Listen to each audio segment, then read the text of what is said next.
Donc les arcs, moi je distingue deux sortes d'arcs. L'arc massif, donc on va prendre une copie d'arc anglais, le longbow, en if en l'occurrence, hein, et après les arcs composés.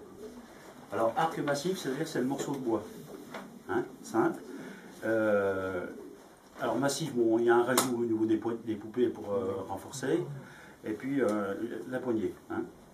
Et puis l'arc composé, alors l'arc composé, il y a plusieurs modèles. Il y a le modèle avec de la fibre, comme on fait maintenant, fibre de verre ou fibre de carbone, et composé avec du tendon. Anciennement, on mettait du tendon. Les arcs massifs, on a plusieurs formes. On a le traditionnel arc longbow anglais, hein, longbow parce qu'il est grand. Normalement, l'arc était un peu plus grand que moi. Hein.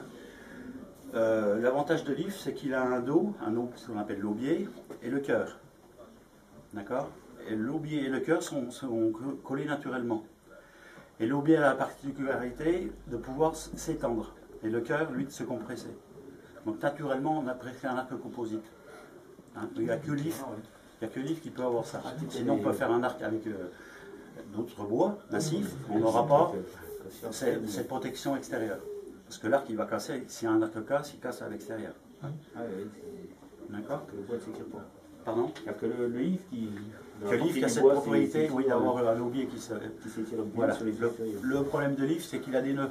Alors, pour arriver à trouver un if sans nœud sur toute la longueur, ça devient extrêmement difficile, surtout maintenant. Il n'y a plus guère d'if, à part le braconner, mais bon, on ne peut pas en parler, ça va se faire discuter. Donc, ce qu'on peut faire, c'est faire deux morceaux reliés au milieu. C'est bien souvent ce qu'on faisait. On prend une branche avec les mêmes similitudes et on relie, on la coupe en deux, on relie les deux branches d'arc ensemble au milieu, plutôt que d'avoir un seul tenant. Donc ça c'est l'arc indien, c'est l'arc anglais, l'arc indien des Indiens des plaines, comme ça, donc il se bande dans ce sens-là. Donc celui-là il fait à peu près 80 livres, c'est la copie d'arc pour chasser le bison, à cheval ou à pied. Par contre ils n'allongeaient pas comme ça, ils allongeaient comme ça. Hein, donc il n'y a pas besoin de... Alors ils étaient soit nus, soit renforcés avec du tendon. Les Amérindiens renforcés avec du tendon. Mais pas tout le temps. Après, dans les formes, vous avez donc le longbow, vous avez le longbow, donc il peut être comme ça, en arc avec fibre de verre, la fibre de carbone. Hein.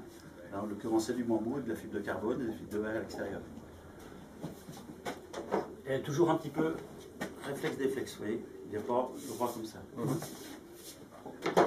Après, vous avez le réflexe-déflexe pur, comme ça. Vous voyez la forme, hein. Pas mal, très efficace. Puis après, vous avez le recurve. D'accord?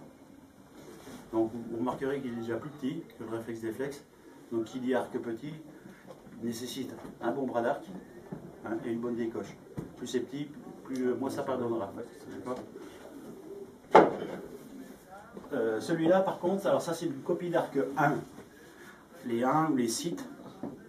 Alors eux, ils avaient, c'était fait en bambou, l'âme en bambou et le dos en tendon, et de la corne à l'intérieur.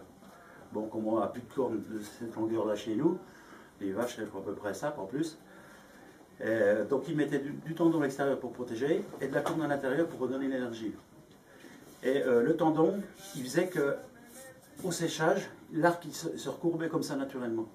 C'est pour ça qu'on a des arcs, même mongols, qui font un C comme ça à l'inverse. Voilà. Et c'était surtout des arcs qui servaient pour tirer à l'arc à cheval. Donc la flèche, pour un droitier, la flèche à droite, et tire avec anneau de pouce. Vous savez ce que c'est qu'un anneau de pouce? Au lieu d'avoir un gantier, c'est une protection au pouce, et on tenait la flèche comme ça. On la bloquait avec la main, comme ça, et on tirait comme ça. Parce qu'à cheval, en avançant, la flèche était bloquée ici. Si vous tirez en position normale, vous mettez pour un droitier votre flèche à gauche, et on tire en préhension méditerranéenne, comme ça. Soit comme ça, soit trop en dessous. D'accord?